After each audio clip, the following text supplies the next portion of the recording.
Hey, it's Justin and Bethany from the Flack fam, and today we are really excited to talk to you about one of our favorite things. Food, of course, and honestly, I can't wait. It's not like I'm an epicure or anything, but I love food. Today we're going to talk about 5 restaurants we think you should consider the next time you find yourself in Napa Valley. Are they all recommendations?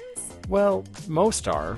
You're just going to have to stick around and find out. Okay, well, if you watched our last video, you'll know that we're staying at the Bottega Resort in Yountville, and all of these restaurants are within walking distance. Let's start with RH's. For those of you that don't know, this is Restoration Hardware's restaurant. We were really looking forward to this. We'd heard really good things. Every time we walked past, there were large groups of people here. However, this ended up not being our favorite. That doesn't mean you shouldn't try it. This is one of the most beautiful restaurants you'll ever visit. The restaurant and the store are broken up among 4 glass buildings, each of them with trees growing up from the floors. The trees are adorned with crystals that reflect rainbows all over the restaurant. RH has a decent cellar from which we had a glass of Silver Oak Cabernet Sauvignon Alexander Valley and a Bellini. For our appetizer, we ordered the Délices de Bourgogne board. It was served with strawberry preserves, grapes, and a baguette. This was absolutely amazing. Literally the best part of dinner and probably the best cheese we had on this trip.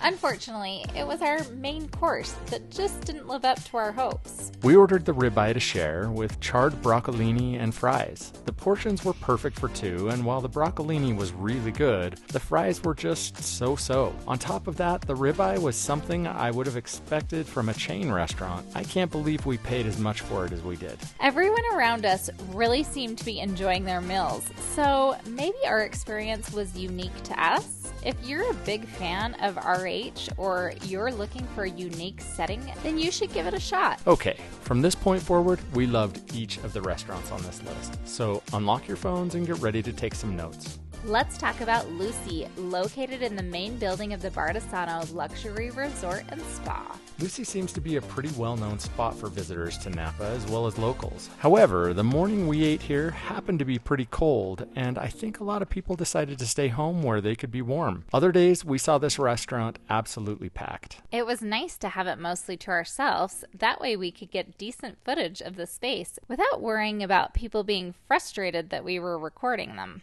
Lucy's menu is created by executive chef Rick Edge, and his guiding philosophy in its creation is the seasons. And to that point, many of the ingredients are grown in their on-site garden, so the menu changes quite frequently as the seasons progress. For breakfast, we ordered the Eggs Benedict and the Honey Almond Oatmeal, both with locally sourced ingredients. The food was very good. However, as you can tell, we didn't try anything too out of the norm. It didn't seem like they had any specialties that we should try that were unique to them, but that's the charm of this restaurant. For breakfast at least, they do classic things and they do them really fresh, really well. We really enjoyed the food, but the service was personal and made us feel really welcome and cared for, and not in that "I'ma kiss your butt so you give me a good tip" sort of way either. Unfortunately, we did not eat here for dinner. However, it might be more worth it for dinner considering we ate here at the bar on our first night at the resort and the food was exceptional. We don't think you can go wrong with Lucy. Definitely keep it on your list of options. Next on the list is Bouchon Bakery. This staple is created by Michelin chef Thomas Keller, who is also the brain behind the Michelin-rated French Laundry and Bouchon Bistro, also located here in Yountville. This is one establishment that you're gonna want to wake up early for. This is a must-do, period. So don't think you can get away with skipping it so you can sleep in. Just plan your trip around this visit, and then you don't have to be disappointed by your alarm. Bouchon Bakery is a grab-and-go bakery that usually opens around 7 a.m., and the line will already be forming. We had a hard time deciding here, but we landed on ordering the ham and Swiss croissant to share, as well as an almond and a chocolate almond croissant because I love my chocolate. This is one place that I will say unequivocally lives up to the hype, and you need to take the advice to get here early seriously. We actually saw multiple people order 10 or more items just to sit outside and try a little bit of each.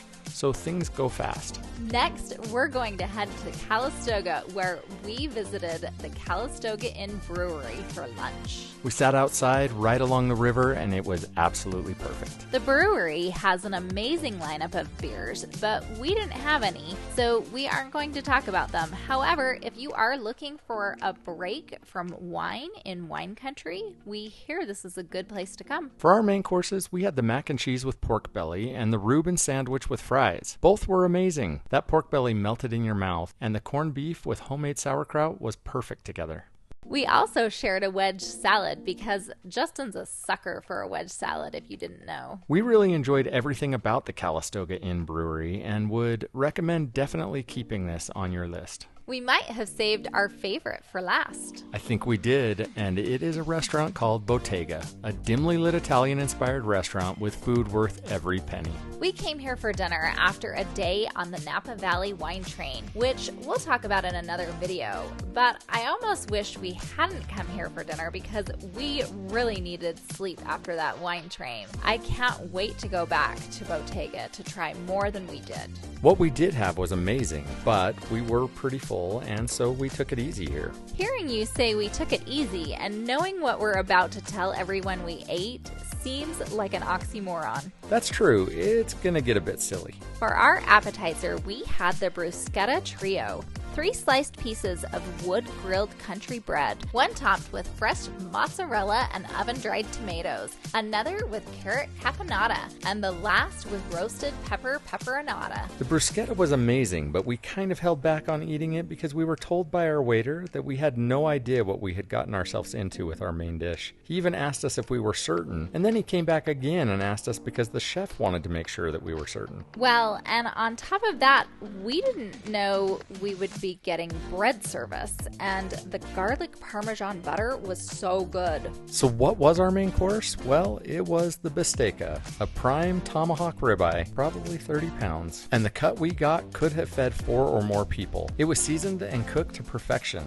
and when we say it was juicy, just look at the evidence on our tablecloth. The steak came with 2 sides, which were also mouthwatering: a sauteed zucchini with spicy sauce, and then a super sweet and creamy polenta. You need to come to Bottega, but let us give you a few pointers. Reservations are highly recommended and can be made through OpenTable. Come hungry. And make sure you take a walk around the restaurant because it's stunning. It's true, and look at these octopus chandeliers. It's a combination of my 2 favorite things, octopi and lights. Well, there you go. Our list of 5 restaurants you should absolutely consider when visiting Napa Valley. Some aren't for you to consider. Some you need to get reservations for now and then plan a trip around them. They are that good. We hope you found this video helpful and that you enjoyed sharing our experiences with us. Before you go, make sure you give this video a thumbs up and go ahead and subscribe to our channel so you don't miss any of our future videos. If you have any questions or if you just want to say hi, leave us a comment and make sure to come back next week when we're going to take a day trip on the Napa Valley wine train. Ooh, that's going to be fun.